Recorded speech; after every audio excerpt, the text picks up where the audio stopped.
Good morning all of you. मैं Shashikant Dubey MPSC qualify हूँ। आज आपके समक्ष इस वीडियो में सर्वोच्च न्यायालय के अपीलीय क्षेत्राधिकार के बारे में हम लोग डिस्कस करेंगे। तो जो क्वेश्चन पूछे जाते हैं अपीलीय क्षेत्राधिकार से, उसमें आर्टिकल महत्वपूर्ण है। ये पूछा जाता है कि कौन सा अपील किस आर्टिकल के तहत किया जाता है और उसकी जो खास विशेषताएं हैं उनके बारे में आपको ध्यान देना है।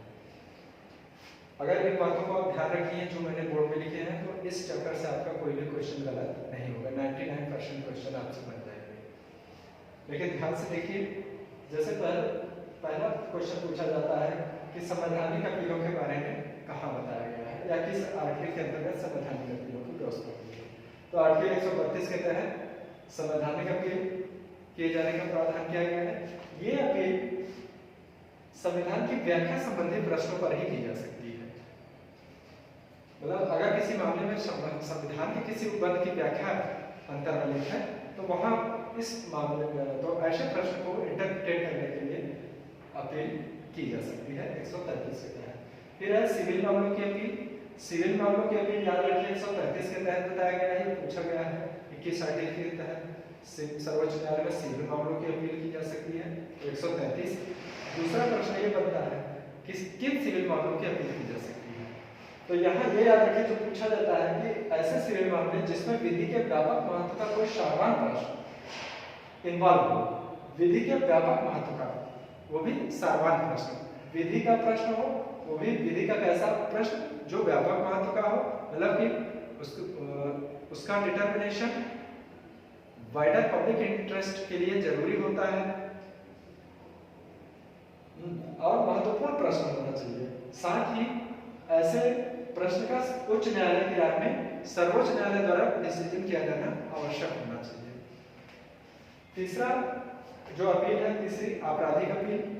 आपराधिक अपील हम 134 के तहत करते हैं और किन मामलों में कर सकते हैं, तो हम तभी अपील कर सकते हैं जब उच्च न्यायालय ने अपील में दोष मुक्ति के आदेश को उलट करके और मृत्यु दंड दे दिया हो।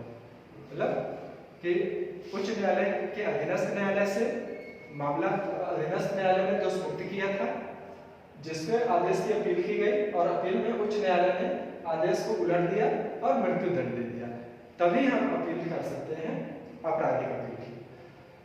अथवा दूसरा परिस्थिति है कि कब हम अपील कर सकते हैं आपराधिक मामलों में, तो जब उच्च न्यायालय ने मामले को अपने समक्ष मंगाया है विचार के लिए। आपको पता है कि उच्च न्यायालय अपने अधीनस्थ न्यायालयों के समक्ष लंबित मामले को अपने द्वारा निपटाए जाने के लिए उससे मंगा सकते हैं। तो अधीनस्थों से मामले स्वयं विचार के लिए मंगाकर यदि उच्च न्यायालय ने उसमें मृत्यु दंड दे दिया हो उस मामले में, तो भी उसकी अपील की जा सकती है। तीसरा है कि उच्च न्यायालय अगर ये प्रमाण पत्र दे दे कि मामला सर्वोच्च न्यायालय में अपील योग्य है, मतलब भले ही ये दोनों परिस्थितियां ना हो, इसके बावजूद यदि उच्च न्यायालय आपराधिक प्रकरण में ये प्रमाण पत्र दे दे कि मामला सर्वोच्च न्यायालय में अपील योग्य है, तो अपील आपराधिक मामलों में की जा सकती है। यहाँ ये याद रखिए, ये आधार संविधान में बताए गए हैं और इनके परे जाकर के हम किसी अन्य आधार पर अपील नहीं कर सकते। चौथी अपील के बारे में जो आपको याद रखना है वो है विशेष अनुमति से अपील। विशेष अनुमति से अपील किन मामलों में की जाएगी, जो असाधारण एवं गंभीर प्रकृति के मामले में है।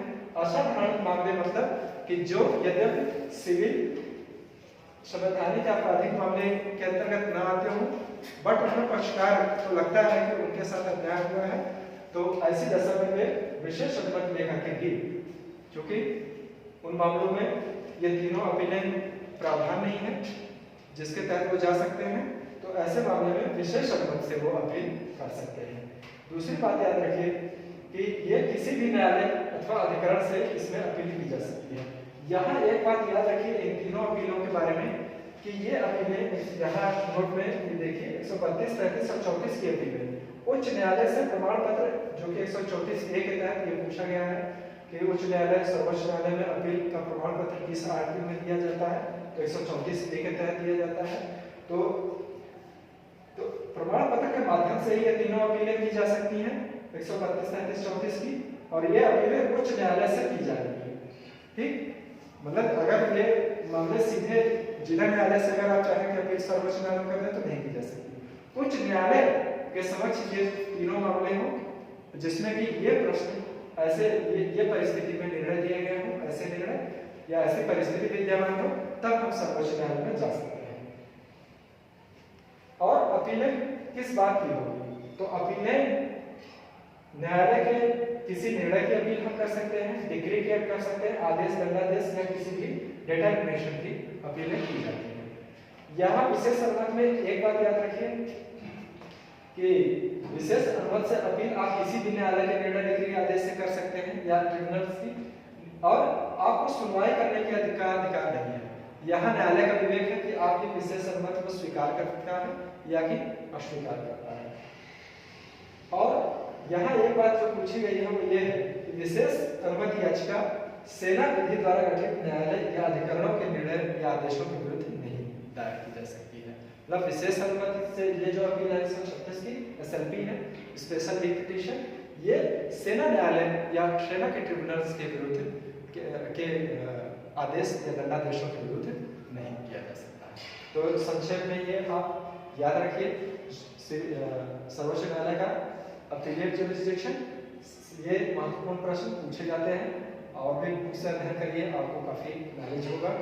और अगर कोई आपको प्रश्न होगा तो कमेंट के माध्यम से पूछिए, जहाँ तक संभव होगा प्रश्न का उत्तर दिया जाएगा।